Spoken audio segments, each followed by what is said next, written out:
ও মুসলমান ভাইয়েরা আমার, আপনি আমি কোন সময় মারা যাই?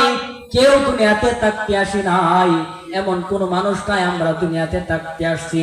যত বড় বড় বাচ্চা ছিল কেউ দুনিয়াতে থাকতে পারে নাই আজ পর্যন্ত, আমরাও কিন্তু দুনিয়াতে থাকতে পারবো না।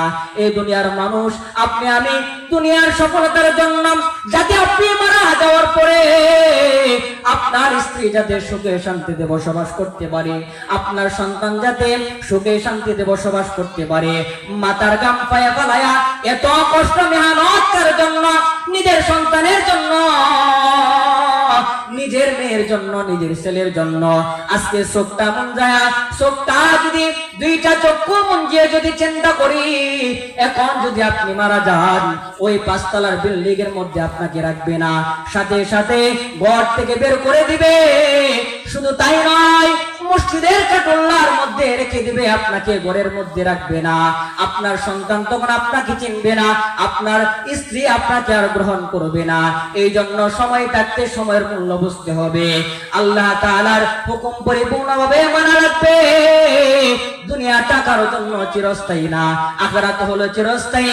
আখিরাতের জন্য ঈমান আমলকে মজবুত করা লাগবে। আজকে মরলে কালকে 2 দিন, পরের দিন কেউ কাঁদবে না। যাদের জন্য করলা কামাই, মরলে তারা চিনবে না। আজকে মরলে কালকে 2 দিন, পরের দিন কেউ কাঁদবে না। যাদের জন্য করলা কামাই, মরলে তারা চিনবে না। থাকতে সময় করো আমল, ঈমান করো কাটি,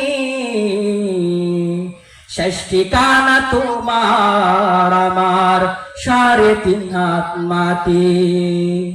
থাকতে সময় করো আমল, ঈমান করো কাটি, শেষ ঠিকানা তোমার আমার 3.5 হাত মাটি রে ভাই, 3.5 হাত মাটি।